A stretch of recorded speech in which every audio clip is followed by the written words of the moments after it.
I want to clarify one thing first, and then I'm going to explain this. So there's a question about something that I mentioned in the previous conversation about Yeshua and the Torah and being the incarnate Word, or is the Torah the Word, or which is the better word? Yeshua the Word made flesh, or the Torah that was spoken from Mount Sinai? Let me show you a little picture. Here's the stem of the menorah. 3 branches on this side, 3 branches on this side. This one in the middle is referred to as, not only is it the vine and the branches, but it's the center stalk. And typically in the traditional menorah, the center one is called the servant candle. And it's used to light the other candles. It's kind of like, what looks like kind of a modern Hebrew vav, right? Here's a paleo vav. And with, you might say these are almost like these wings. But this is, if this is a hay and this is a hay, here's a man, a vav man, who is wrapped in or holding, or the vav, remember, is a connector. He connects this hay and this hay. So this all is the creation of Yod, the Creator. So here's another way to look at Yod He Vav He, is that the Creator has expressed Himself, the Creator has expressed Himself as not only Yeshua, the man who is the Torah incarnate and who expresses Himself in exactly the same hay. They're both the same. The Ruach in us is the same as the Ruach in Him, is the same as the Ruach in the Torah, is the same as the Ruach as the creation of the universe. It's all the same Ruach. It's all the same path. It's all the same Spirit. It's all the same breath. It's all the expression of the Creator. And they're all supposed to be the same.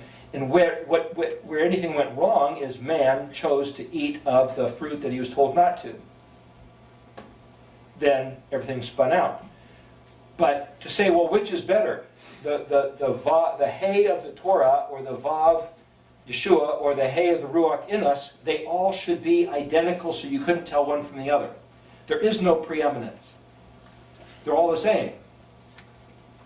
Again, we could go further with that, but let me show you one other thing about the menorah. If you look close at the description of the menorah, as Moshe was being told how to make the articles of the tabernacle, you'll see that there was the center stem, the 3 branches. Each branch was supposed to have these little knobs on it.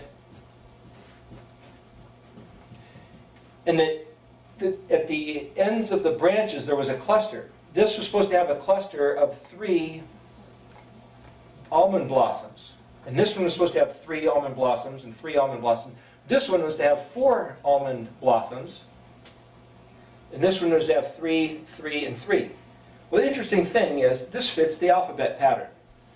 This is like Aleph, Bet, Gimel, Dalet, Hey, Vav, Zion, Chet, Tet. And the 4 in the middle would be Yod, Kaf, Lamed, Mem. And then these 3 would be Nun, Samek, Ayin. This would be Pei, Zadi, Kuf. And this would be Resh, Shin, Tav. So in a way, the menorah is a model of the light of the covenant in the alphabet. In the center of it all, which is referred to as the servant, or that which feeds everything else, again, going back to the center of Kaf and Lamed, which is kind of like the Constitution and the judicially appropriated application of the Constitution.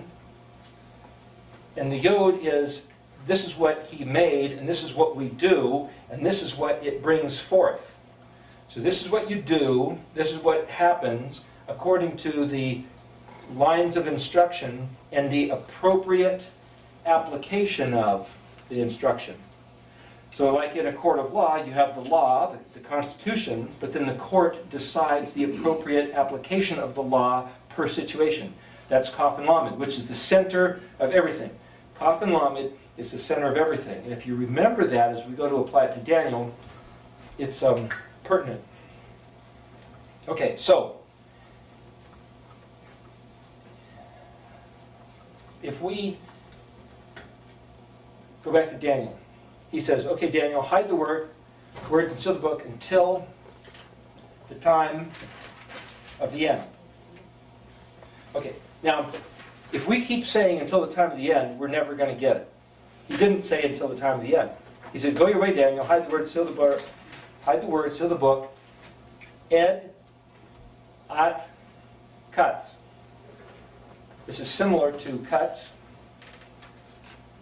This word, if you look it up in a dictionary, it's literally until, but it also means witness or testimony. This one actually means pretty basically time, or you might say the limit at the edge of one thing breaking to go to another thing. The Moedim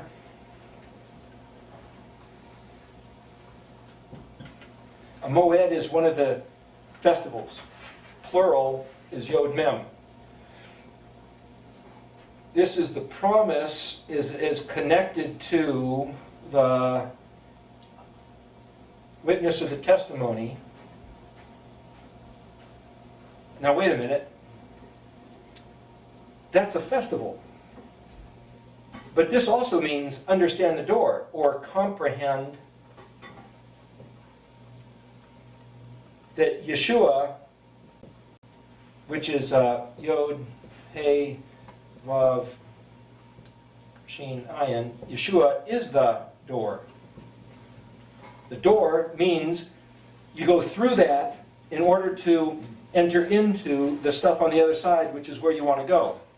If you don't go through the door, you don't get to the other side. So the door actually presents a choice. So a dalet is essentially a choice occasion. In other words, you can be in this room and you can be bumping around, all of a sudden it's like, oh, there's the door. Somebody shows you the door. You can choose to enter or choose to stay. I had a couple of people at my house one time, and they told me it's fleshly and carnal to think, to use your mind, you're being a carnal. And I said, if what you're telling me is that the Creator who designed my brain and gave it the capacity to function the way He designed it, is now telling me, do not use it, don't do it, it's evil, it's carnal, it's corrupt, it's degradation, there's no conversation left. If that's what you're saying, y'all can leave. They got up and left. I'm going to show you how the words work. Shortly after, about a week later, I was excommunicated from a certain fellowship without anybody telling me why. To this day, they haven't told me why, though I asked them. But let me show you something interesting about the word excommunication, because I looked it up. And this word is a key to showing you how we're going to do the book of Daniel. The word in Hebrew for excommunication is be'ashemat.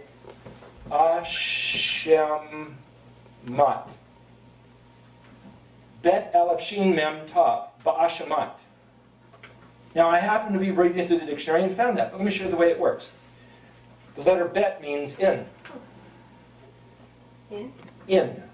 Because it's a house. It's like in. And I'm going to show you that in this chart in a minute. Ash is fire.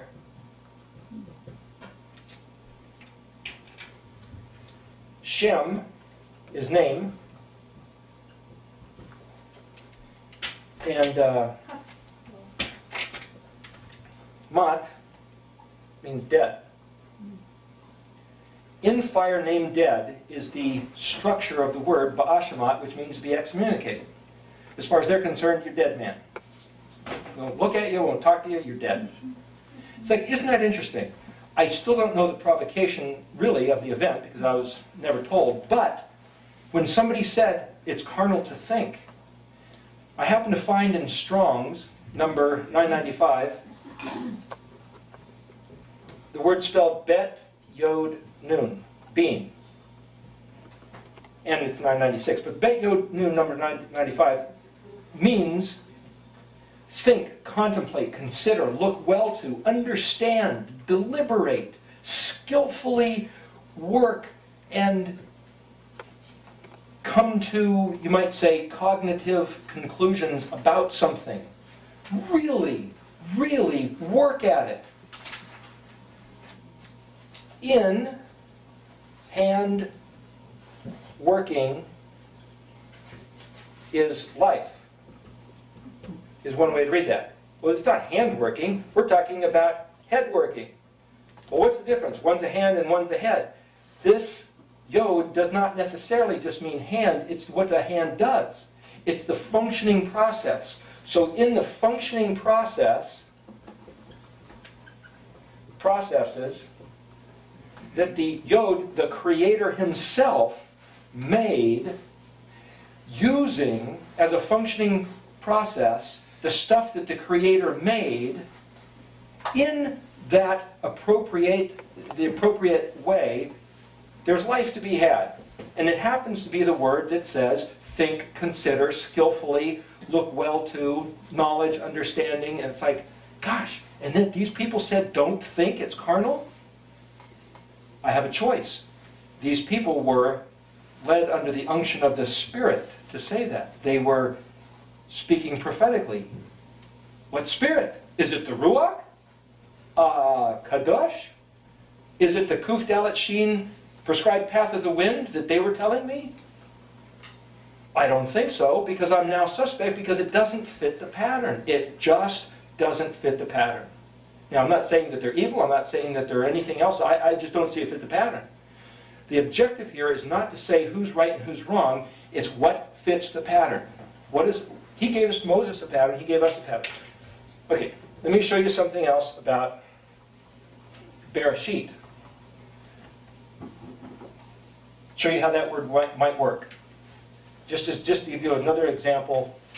Here, first word of the Bible. Bet, Resh, Aleph, Shin, Yod, Tav. Bereshit. The letter Bet is a house, and it can mean in.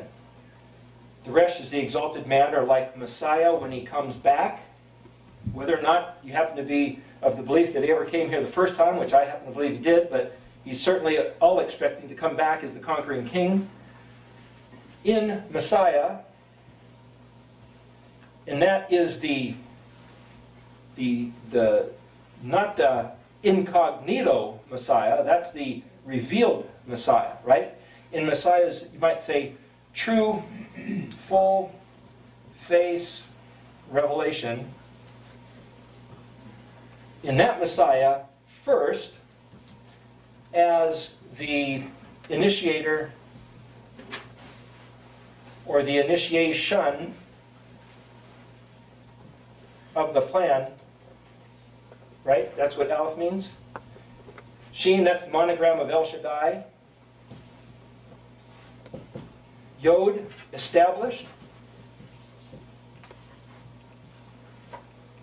Or made. Tav, the covenant. I know I'm writing bad because I'm trying to go faster, but the point is this. Bereshit, besides meaning bara, actually is the word for create, or to fatten, or fill out.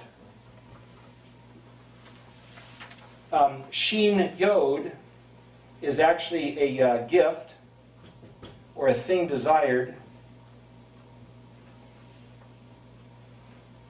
Ash is actually fire.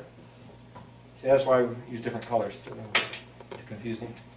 And Yod Tav, in English, that's kind of like an it, but it has to do with what's made is done.